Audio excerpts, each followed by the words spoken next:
बिस्मिल्लाहिर रहमानिर रहीम। हे समस्त जगतबासी, आज आमी मोहम्मद शामीम आली चिश्ती आपनादेर सामने एमन किछु आलोचना निये हाजिर हलाम जे आलोचनाटी प्रख्यात ज्ञानी छाड़ा डोज गिलबे ना बा एई कथागुलो तारा नेबे ना। तबे हाँ, मोटामुटी भावे जारा आत्मजगत, रूहानी जगत बा तरिकतेर जगत, पीर मुर्शिदेर जगत जारा मोटामुटी बुझे तारा एई कथागुलो नेबे एबं श्रवण करबे इनशाल्लाह। सेई कथागुलो हलो, देखुन आमरा एई पृथिवीते मानुष हये जे जन्म निये एसेछि, एर आगे कि छिलाम, कोथाय छिलाम, एई खबर कि कारो आछे?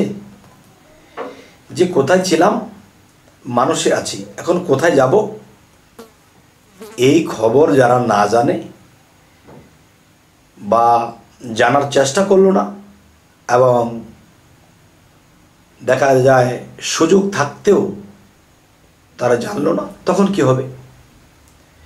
সেই মানুষগুলো আল্লাহর কাছে নিকৃষ্ট প্রাণীতে পরিণত হবে। একটা প্রাণী নগদ যা পাও হাত পেতে নাও, বাকির কথা শূন্য। একটা প্রাণী নগদে কোনো প্রাণীকে ধরে ছিঁড়ে বেড়ে নগদ খেয়ে ফেলেছে, আবার কালকে কোত্থেকে খাবে সেই চিন্তা নেই, কালকেরটা কালকে।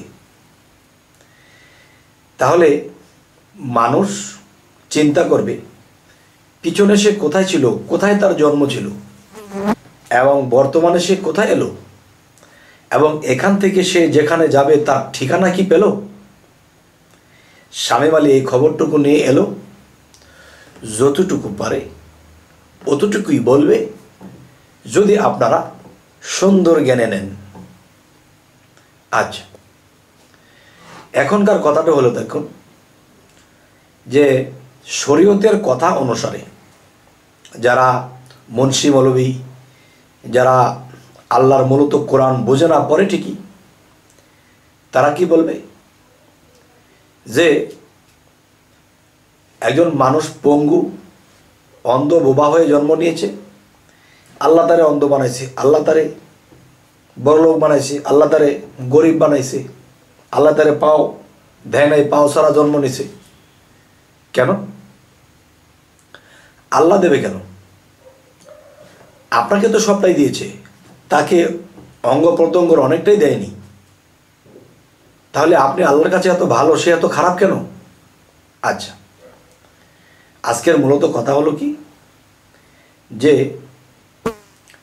মানুষ জন্ম জন্মান্তরে আল্লাহর কাছে কর্মফল পাওনা হয়েছে, কর্মফল পাওনা হয়েছে, এখন সে কর্মফল পাচ্ছে। আচ্ছা, তাহলে একটা জিনিস বুঝতে হবে কি, দেখুন আল্লাহ কারো কাছে হিসাব দেবে না, কারো কাছে কৈফিয়ত দেবে না। ফাবি আলা ইউরাব্বিকু মা তিকা জীবন, যে আল্লাহ নিজে তোমার কাছে কৈফিয়ত চাবে তোমার মানব জীবনে তুমি কি করেছো। আচ্ছা, এখন মূলে যে কথাটি বলবো, দেখেন মানুষ কিন্তু চারটা স্তর থেকে উঠে এসেছে। মানুষ চারটা স্তর থেকে উঠে এসেছে, সেটা কেমন? যেমন পানির নিচে, মানে পানির মধ্যে একটা প্রাণী বসবাস করে, সেই প্রাণীটা জলজীব, জলের মধ্যে বা পানির মধ্যে জন্ম নেয়, পানির মধ্যে সে বড় হয়, পানির মধ্যে সে খাবার খায়। আরেকটা হলো যে স্থলে, স্থলজীব বা স্থলের মধ্যে যে গাছ, প্রাণী, বন্য প্রাণী, বাঘ, এগুলো কিন্তু মাটিতে একদল গাছ রূপে, আরেক দল দেখা যায় মাটির উপরে দৌড়াদৌড়ি করে, বিভিন্ন প্রাণী।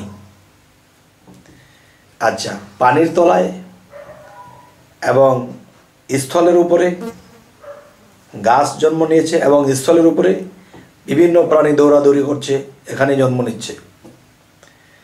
আচ্ছা, আমি তো 4টা বলেছি। আরেকটা কি? আরেকটা হলো উড়ন্ত, কাক, চিল, বিভিন্ন শকুন।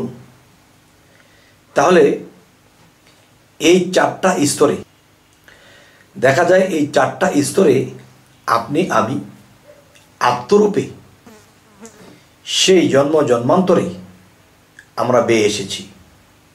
আচ্ছা, প্রথমত মাটির তলায়, যেমন গাছের গোড়া মাটির তলায়, তেমনি গাছের গোড়া যদি মাটির তলায় হয়ে থাকে, তাহলে মাটির নিচে কিন্তু কিছু কিছু প্রাণী, যেমন কেঁচো, এরপরে চেলা, বিভিন্ন কীটপতঙ্গ মাটির একটু তলদেশেও থাকে। এরপর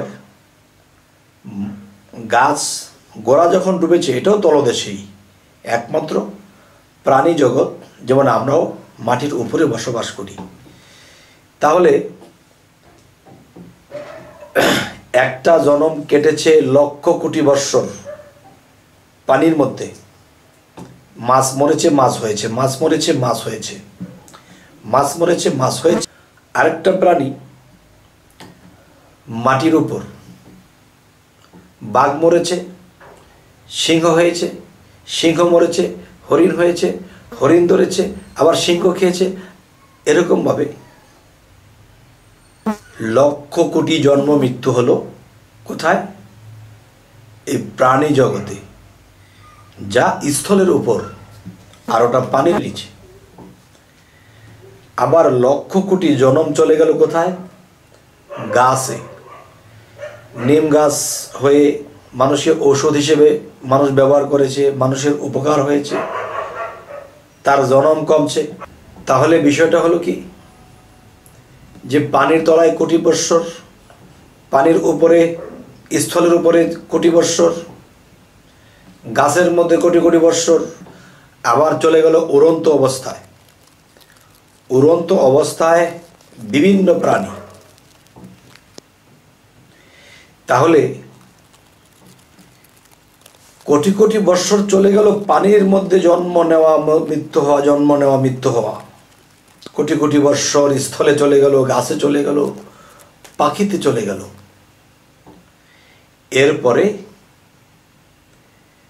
এরপরে সমস্ত যখন শেষ হবে,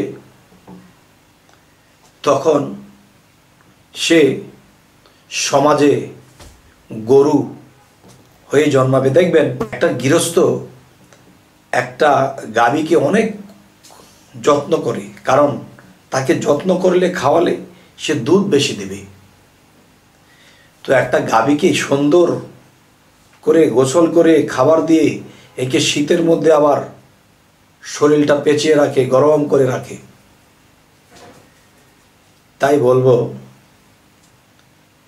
এই যে গাভী জন্মে এসে গেল, এখান থেকে সুখ স্বাচ্ছন্দ্য পেয়ে কিন্তু গাভীটা একদিন মৃত্যুবরণ করবে। এরপর কি হবে? তখন এই আত্মাটা জন্ম নেবে শিবপাঞ্জি, গেরিলা, হনুমান, কিংবা বানর, এরপরে বন মানুষ। বন মানুষ, হনুমান, এগুলো মানুষের আকৃতিতে আসছে। গেরিলা, এরপরে শিবপাঞ্জি, এরপর বানর, বন মানুষ হয়ে আস্তে আস্তে মানুষের আকারে আসছে। মানুষের আকার পেতে পেতে পেতে পেতে শেষে কি হলো? মানুষের আকার পেতে পেতে শেষে সমাজে কোনো মানুষের ঘরে, কোনো মায়ের ঘরে সে জন্ম নিল।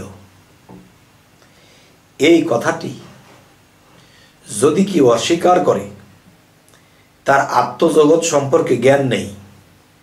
এই কথাগুলো একমাত্র যারা আত্মসাধনা করে, আত্মজগৎ সম্পর্কে বুঝে, তারাই একমাত্র এই কথাগুলো শ্রবণ করবে, ভক্তিতেই মানবে। তাহলে আজকের মূলত কথা হলো কি, আমরা যেহেতু এই পৃথিবীতে মানব জন্মে এসেছি, এই মানব জন্ম যদি আমরা সাফল্য করতে না পারি, তাহলে আমাদের হাদিসে কি বলা হয়েছে, দোজকে নিক্ষেপ করবে দোজকীদেরকে, কিন্তু মানুষের স্বরূপ বানায়া নয়, পশুর স্বরূপ বানায়া। দোজক শব্দের অর্থ কি? অশান্তিময় স্থান। এই যে যারা প্রাণী জগতে ছিল তারা কি শান্তিতে ছিল? অশান্তি। আর এটাই তো দোজক। যাই হোক, যার বোঝার সে বুঝুক। আমি পাইলাম কিছু সুযোগ, ছেড়ে দিলাম কথাটা। তো এখন কথা হলো কি, হাদিস শরীফে এসে গেছে যারা পাপের সীমা লঙ্ঘন করে ফেলবে তখন তাদেরকে দোজকে নিক্ষেপ করা হবে, মানুষের স্রোতে নয়, পশুর স্রোতে। কোথায়? হাসরের বিচারে। হাসর কি? মরুভূমি। মরুভূমি কি? বালুচর আর বালুচর। তার মানে কি? তার মানে আপনি আমি এখানে আছি, 2000 বছর আগে এখানে বালুচর আর বালুচর ছিল, বাড়িঘর ছিল না, সাহারার মরুপ্রান্তর ছিল। আর সেই সাহারার মরুপ্রান্তরের একটি বালুকণা আমি, ক্ষুদ্র। যাই হোক, হে সমস্ত জগতবাসী, আজকের যে কথাগুলো আপনাদেরকে বলতে চাইলাম, বোঝাতে চাইলাম, কি বুঝেছেন